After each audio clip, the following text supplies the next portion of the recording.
Assalamualaikum warahmatullahi wabarakatuh. Apa kabar anak-anakku semua? Tentunya sehat-sehat selalu, itulah yang Ibu harapkan. Baik, pada pertemuan hari ini sebelum kita mulai, kita baca basmalah bersama-sama. Bismillahirrahmanirrahim. Untuk pembelajaran hari ini, Ibu akan membahas terkait materi pembelian bahan baku, pembelian barang secara kredit untuk perusahaan manufaktur, yaitu pada KIKD 3.3 dan 4.3. 3.3 adalah pengetahuan, 4.3 adalah keterampilan. Pencatatan transaksi manufaktur untuk pembelian bahan baku secara kredit. Jadi yang ini menerapkan proses pencatatan pembelian, yang 43 melakukan pencatatan transaksi pembelian. Baik, ini dilakukan secara kredit untuk perusahaan dagang manufaktur.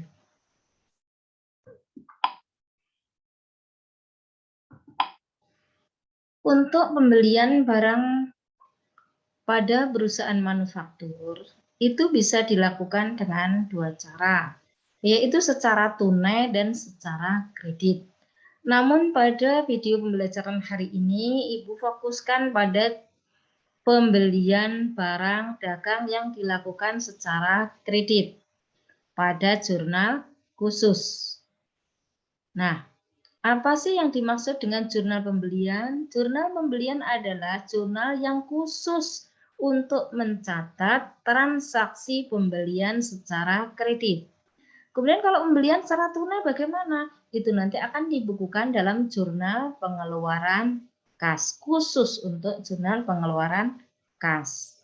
Nah, di sini kita fokuskan pada jurnal pembelian pada perusahaan manufaktur yang dilakukan secara kredit.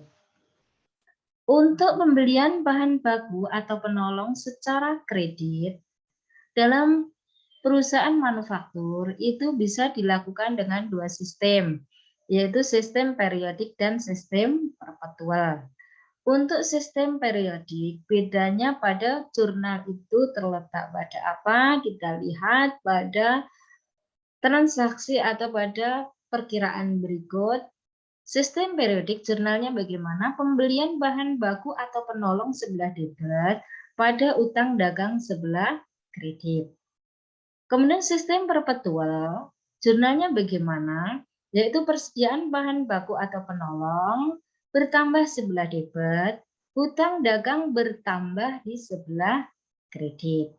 Jadi ini yang membedakan. Kalau dalam periodik, barang dagang, barang persediaan bahan baku penolong itu dibukukan dalam pembelian bahan baku. Tapi kalau dalam sistem perpetual, pembelian bahan baku atau penolong itu dibukukan pada persediaan bahan baku dan bahan penolong. Nah, berikut Ibu akan memberikan format jurnal pembelian itu seperti apa kalau menggunakan sistem periodik dan sistem perpetual. Kita lihat pada contoh sistem periodik, nama perusahaan kita masukkan, nama perusahaan yang kita bukukan, itu nama perusahaannya apa. Kemudian jurnal pembelian bulan tahun ini misalnya bulan Januari tahun 2021. Kemudian tanggal, ada nomor faktur, lajur berikutnya keterangan, rek ini untuk mencatat centang bahwa dia nanti checklist bahwa dia sudah dibukukan, di posting di buku besar. Kemudian debit pembelian bahan baku, kredit serba-serbi. Semua barang pembelian bahan baku, semuanya bahan baku sama bahan penolong masukkan ke lajur pembelian. Tapi kalau selain pembelian itu bahan baku, misalnya perlengkapan, berarti masuk serbi 6 akunnya perlengkapan, rek berapa, nomor akunnya, dan jumlahnya berapa. Jadi itu total nanti semuanya masuk utang dagang.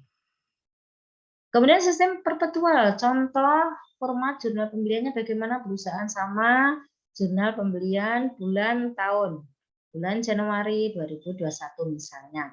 Tanggal, Nomor faktur keterangan ref. Nah, di sini untuk pembelian bahan baku itu dalam sistem perpetual dibukukan pada persediaan bahan baku. Untuk serba-serbi bagaimana, Bu? Ini nanti semua pembelian kredit selain persediaan bahan baku, selain pembelian barang dagang itu masuk pada serba-serbi. Misalnya PPN masukan, kemudian di kreditnya itu pembelian perlengkapan dan lain sebagainya. Kemudian kreditnya hutang dagang. Jadi total debit yang ada dalam jurnal pembelian secara kredit ini harus sama dengan total yang ada di kredit. Baik, Ibu akan ilustrasikan pada contoh soal jika pembelian itu dilakukan menggunakan sistem periodik atau perusahaan itu menggunakan sistem periodik. Untuk contoh, Ibu akan berikan dua contoh. Untuk nomor 1 yaitu tanggal 2 Maret 2018, PT Cipta membeli bahan baku sebanyak 200 gulungan kain seharga 1 juta. Berarti totalnya berapa? 200 gulung kali 1 juta, yaitu 200 juta. Fakturnya nomor 211 dengan PPN 10% dari PT Sasami dengan syarat pembayaran 210N30. Kalau ada kalimat syarat, nah di sini berarti nanti pembayaran akan dilakukan kemudian dan pembelian ini adalah dilakukan secara kredit. Bagaimana memasukkannya di dalam zona, mencatatnya di dalam zona? Kita lihat di sini Maret 2018, kemudian tanggal 2, nomor fakturnya kita masukkan, kemudian dari mana kita beli, PT Sasami. Ingat, yang kita kerjakan PT Cipta kita masukkan di dalam sini. Di atas ini PT Cipta jumlah pembelian Maret 2018. Kemudian kita tadi membeli dari mana Sasami, berapa pembelian bahan bakunya, yaitu 1 juta kali 200, yaitu 200 juta. Karena ada PPN 10%, berarti 10% kali 200 juta, yaitu 20 juta. Jadi pembelian tanggal 2 totalnya berapa, hutangnya berapa, yaitu pembelian bahan baku ditambah dengan PPN masukan 20 juta, totalnya 220 juta. Contoh yang nomor 2 yaitu tanggal 5 Maret 2018, PT Cipta, jadi kita kerjakan yang PT Cipta ini karena kita sebagai pembukuan, bagian pembukuan PT Cipta membeli bahan baku sebanyak 150 gulung. Harganya 1 juta, berarti berapa pembeliannya? Yaitu 150 gulung kali 1 juta. Totalnya 150 juta. Nomor faktur 212 dengan PPN 10% dari PT Intan dengan syarat pembayaran 210N30. Dan di sini ada bedanya soal yang pertama, teman-teman, ada ongkos angkut. Ongkos angkut sebesar 200.000. Bagaimana kita aplikasikan di dalam jurnal, kita masukkan di dalam jurnal, kita lihat Maret 2018 tanggal 5, nomor faktur dimasukkan, keterangannya pembelian dari mana tadi, dari PT Intan, kemudian pembelian bahan bakunya 1 juta kali 150, yaitu 150 juta, PPN masukannya 10% dari 150 berarti 15 juta. Ini karena ada ongkos angkut kita masukkan di nomor di serba-serbi. Ongkos dengan nama akun ongkos angkut, kemudian jumlahnya 200.000, jadi total hutang dagang transaksi tanggal 5 adalah sebesar 165.200.000. Itu adalah contoh pembelian sistem periodik. Baik, untuk selanjutnya Ibu akan memberikan contoh pembelian sistem perpetual. Di sini Ibu juga akan memberikan hanya 2 nomor saja, yaitu tanggal 5 April dan tanggal 10 April.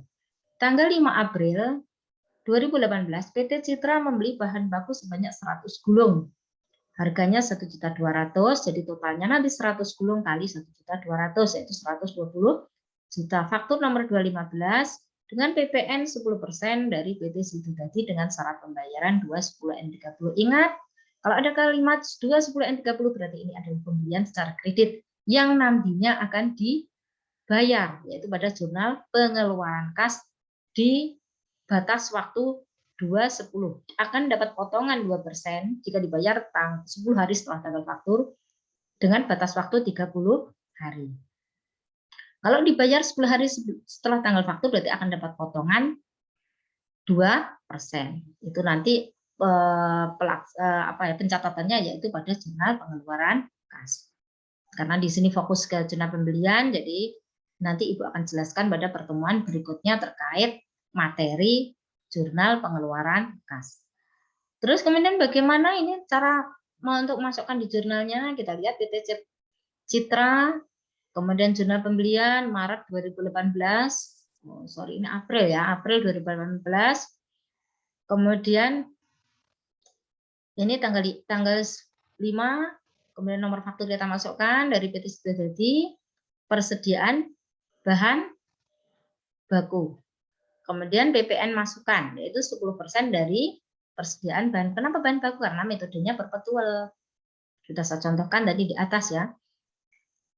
Jadi BPN-nya 10% dari 120 yaitu 12 juta. Jadi hutang untuk tanggal 5 yang harus kita bayarkan nanti adalah sejumlah 132 juta. Untuk contoh yang kedua yaitu tanggal 10 April 2018, PT Citra membeli bahan baku sebanyak 200 gulung. Harganya 1.200.000. Nomor faktur 216 dengan PPN 10% dari PT Istana dengan syarat pembayaran 210N 30 dengan ongkos angkut 200.000. Bagaimana pencatatannya? Kita lihat tanggal 10, kita masukkan nomor faktur, keterangan pembelian dari PT Istana, kemudian persediaan bahan baku. Kenapa 240, 200 kok ada di sini? Karena metode kita adalah perpetual, tidak ada akun pembelian, jadi untuk ongkos angkut itu jumlahnya bagaimana atau sebetulnya pembebanannya?